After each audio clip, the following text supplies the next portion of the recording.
ठीक पहले भारतीय वायुसेना में एक नए हनुमान की एंट्री हुई है और उस हनुमान का नाम है तेजस मार्क 1 अल्फा।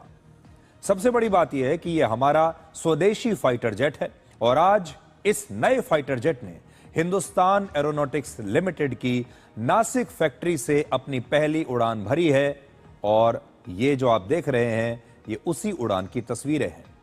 आप इसे वायुसेना के लिए आत्मनिर्भर भारत की पहली उड़ान भी कह सकते हैं। भारतीय वायुसेना के पास पहले से ही तेजस फाइटर जेट मौजूद हैं और तेजस मार्क 1 ए उसी तेजस का सबसे नया और आधुनिक मॉडल है जिसे HAL ने विकसित किया है। भारतीय वायुसेना को अपना पहला तेजस मार्क 1 ए विमान इसी महीने मिल सकता है और सबसे पहले आप तेजस मार्क 1 ए का ये दिवाली धमाका देखिए और फिर हम आपको बताएंगे कि कैसे ये नया तेजस भारतीय वायुसेना की हवाई ताकत को अब पहले से कहीं ज्यादा बढ़ा देगा।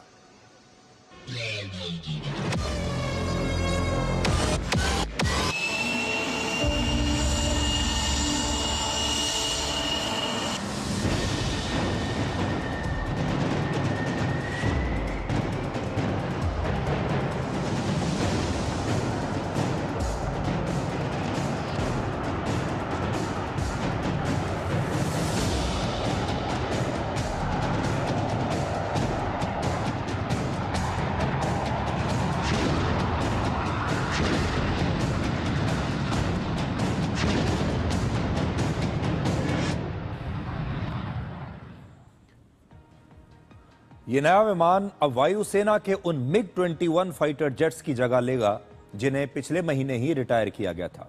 तेजस मार्क 1 अल्फा की औसत कीमत लगभग 642 करोड़ रुपए है। एक विमान 642 करोड़ रुपए का है। यह एक मल्टी रोल फाइटर जेट है जो दुश्मनों पर हमला करने के साथ साथ दुश्मन की निगरानी भी कर सकता है और किसी भी वायुसेना की सबसे बड़ी ताकत होते हैं उसके फाइटर जेट्स और पुराने तेजस के मुकाबले इस नए तेजस मार्क 1 अल्फा में 43 नए बदलाव किए गए हैं, यानी ये ज्यादा ताकतवर और ज्यादा आधुनिक है। तेजस का यह नया अवतार भारत की रक्षा करने में पहले से कहीं ज्यादा बेहतर होगा। नए तेजस में एक नया रेडार लगा है जिसका नाम है एक्टिव इलेक्ट्रॉनिकली स्कैन्ड एरे यानी AESA। यह दुनिया के सबसे एडवांस्ड रेडार सिस्टम्स में से एक है।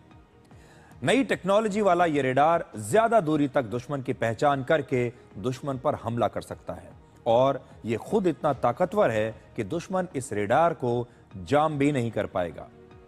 इस विमान में हवा में ही ईंधन भरा जा सकता है, यानी इसकी रेंज और ज्यादा बढ़ाई जा सकती है। अगर इसमें ईंधन खत्म हो जाए तो इसे वापस नीचे लैंड करने की जरूरत नहीं है, हवा में ही ईंधन भरा जा सकता है। और इस फाइटर जेट के विंग्स में 9 मिसाइल्स या बॉम्ब्स फिट किए जा सकते हैं, यानी ये एक बार में 9 मिसाइल्स या बॉम्ब्स को ले जा सकता है। तेजस मार्क 1 ए में हवा में किसी दुश्मन के विमान या ड्रोन पर हमला करने वाली मिसाइल्स हैं और आने वाले समय में यह ब्रह्मोस मिसाइल से भी हमला कर पाएगा। अब तक हमारे पास सिर्फ सुखोई 30 MKI विमान ही ऐसा है जिससे ब्रह्मोस मिसाइल को हम लॉन्च कर सकते हैं। आपको याद होगा ऑपरेशन सिंदूर के बाद पाकिस्तान ने खुद भी यह माना था कि वो भारत की ब्रह्मोस मिसाइल्स के हमलों को रोक नहीं पाया था। इस मिसाइल के सामने बेबस हो गया था पाकिस्तान। भारत के रक्षा मंत्री राजनाथ सिंह ने आज नासिक में तेजस मार्क 1 अल्फा की नई प्रोडक्शन लाइन का उद्घाटन किया है और अब कुल मिलाकर हर साल 24 नए तेजस विमान तैयार किए जाएंगे। भारतीय वायुसेना ने कुल मिलाकर तेजस सीरीज के 220 विमानों का ऑर्डर दिया है, जिसमें से 38 वायुसेना को मिल चुके हैं और जब ये विमान वायुसेना को मिल जाएंगे तो हमारी वायुसेना के पास सुखोई 30 MKI के बाद सबसे ज्यादा संख्या तेजस विमानों की होगी, यानी हमारा जो सबसे बड़ी ज्यादा स्क्वाड्रन हमारी होंगी वो तेजस की होंगी। वायुसेना के पास इस समय 260 सुखोई 30 MKI फाइटर जेट्स हैं और 12 नए विमानों का ऑर्डर अभी दिया गया है, यानी आने वाले समय में कुल मिलाकर हमारे पास 272 सुखोई विमान होंगे। तेजस फाइटर जेट की सबसे बड़ी खासियत यह है कि इसे हिंदुस्तान एरोनॉटिक्स के साथ साथ 500 से ज्यादा भारतीय कंपनियों ने मिलकर बनाया है। एक समय था जब भारत अपनी सुरक्षा के लिए दूसरे देशों पर निर्भर था। हम दूसरे देशों से ये सारे जो पुर्जे होते हैं, हमारे विमान हैं, हमारे हथियार हैं, इन सब को हम इंपोर्ट करते थे। लेकिन नया भारत अपने हथियार खुद अपने दम पर बना रहा है। तेजस मार्क 1A के करीब 65% उपकरण, 65% spare parts made in India है, भारत में बने हैं। और आज रक्षा मंत्री राजनाथ सिंह ने बताया कि भारत बहुत जल्द अपने 100% हथियार खुद ही बनाएगा। अब आप रक्षा मंत्री और HAL के चेयरमैन और मैनेजिंग डायरेक्टर का आज का ये बयान सुनिए। एक समय था जब देश में रक्षा की जरूरतों को पूरा करने के लिए अन्य देशों पर हमारा देश निर्भर था और लगभग 65 to 70% डिफेंस इक्विपमेंट इंपोर्ट किए जाते थे।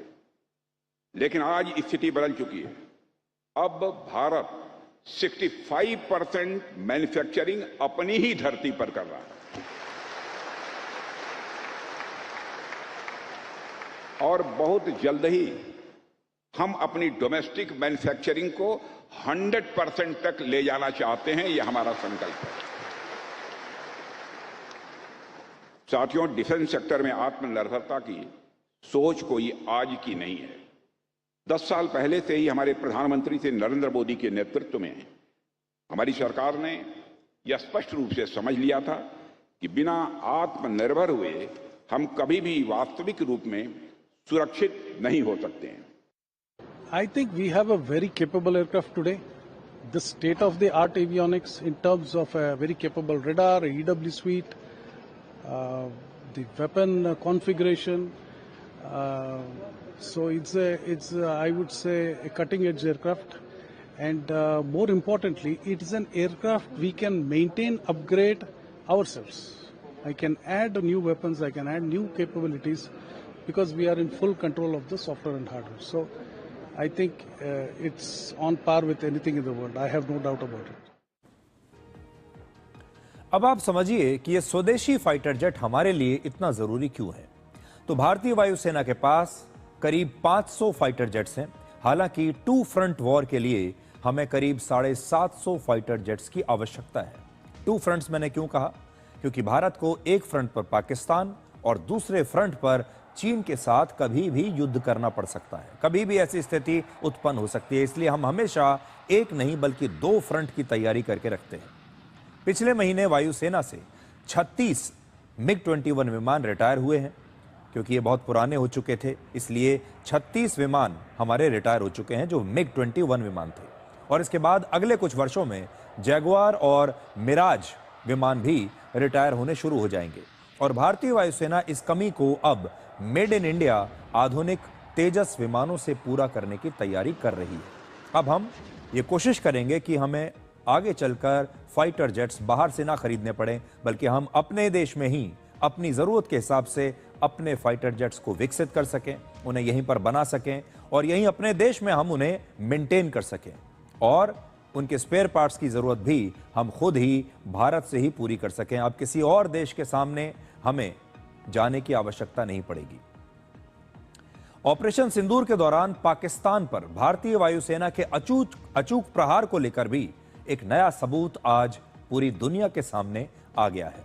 ऑपरेशन सिंदूर के दौरान क्या हुआ था और उसका क्या नतीजा है, जरा देखिए। World directory of modern military aircraft, इसकी वर्ष 2025 की यानी नई